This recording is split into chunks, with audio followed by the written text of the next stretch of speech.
biggest event in boxing history. Thank you. What's up, brother? What's up? Oh, good, man. Radio right here with Oscar De La Hoya in New York City. There's something special about New York. And then we have Times Square. Never been done before. You've done so much in the sport of boxing. How does it feel to do something for the first time? It really is history in the making. I mean, literally, May 2nd will be in the ring, fireworks. It'll be intense. I think every fighter, and we felt it. Every fighter wants to really make a statement. You know, and I'm always saying to fighters, make a statement. Make a statement. Whether you lose, whether you win, you come back for another day. This time around, I saw every single fighter in their eyes. They want to make a statement. We're going to get some great fights. There's a great matchups, but we got to talk about the A side of all those matchups because they are really rivals with each other. Yeah. Obviously, we'll start with Ryan Garcia. Last time out in New York, he made a lot of noise, and he won on the night, but it ended up being a fallout that wasn't great. How do you make sure that the fighter is focused for this fight and puts all that behind him? No, I mean, look, being a fighter myself, I've been in those types of situations where you have a fight lined up already, but you have to take care of the job at hand. And sometimes it doesn't go right, it doesn't go wrong, but you know, you lose that focus, you lose that edge. So I hope that Ryan is focused, determined, and just lasered on his opponent because you know, he's got a big fight in front of him, but he's got a bigger fight on May 2nd. What does he have to do on Friday to let you know that he is focused? Is it more than just win? Does he need to look focused and maybe get the knockout? I think everybody's expecting the knockout. I think what he has to do is take control of himself, take control of the fight, and then knock him out. I think people want to see, okay, is Ryan really back? Are we going to see the Ryan of old, or are we going to see a new Ryan?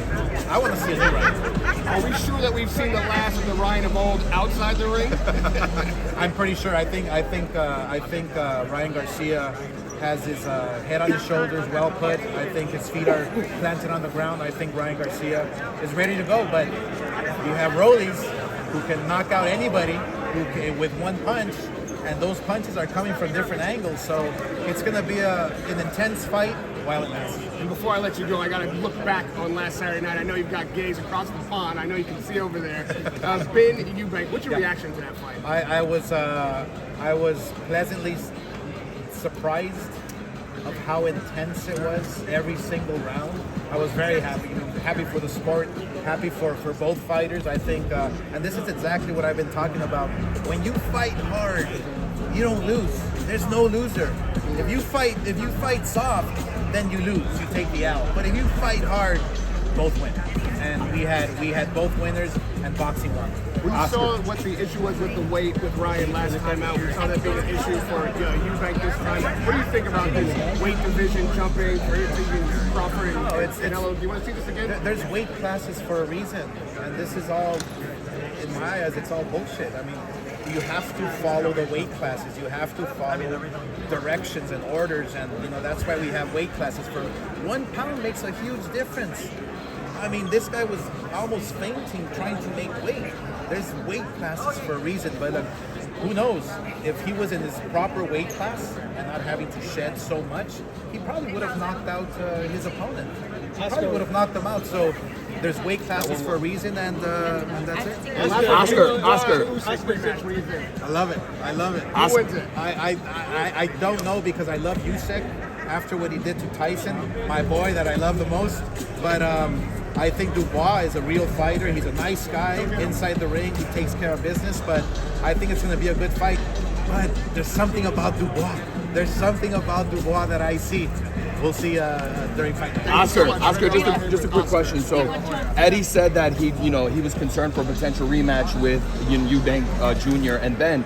What do you think if that's not a fight that he wants to make? How about Ryan Garcia versus Ben? Is that a fight that you'd be interested in making? No, that's a possibility. But look, I mean, with these rematches, with these types of intense fights taking place, like Conor and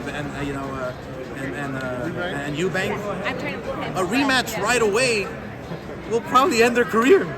You know, it's that intense. It's that. So look, they have their own careers to deal with. I deal with my fighters. I take care of my fighters. We have to, figure out a plan here. But look, Ryan Garcia is in position to fight anybody at 147, 154. He can even fight Verge Ortiz if we want. So there's a lot of great fights for a lot of great fighters. It's exciting times for boxing right now. Former opponent Manny Pacquiao coming back. What do you think about that? I wish him all the best. I mean, obviously, look, the truth is the truth. He's obviously not the same Pacquiao that fought me, that's fought the greats.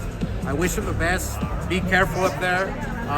You know, he's not young like he used to be, but I'm sure he still has that power. So anything can happen, but yeah, just be careful. Oscar, if you since you talked about Chris Eubanks' weight, and knowing how hard it is, how come you don't give the same leeway to Ryan Garcia coming in 3 pounds overweight? If we saw how hard it was for Eubanks to lose 2 ounces, why do you say that the fight was, a loss for Devin Haney, knowing that Garcia came in 3 pounds overweight? Yeah, I mean, look, I'm not a fighter. I don't control his weight. Okay. I can tell him, hey, come on, weight, but the fighter's gonna do what they're gonna do. They gave him the fine, and at the end of the day, Devin Haney ended up taking the fight. So if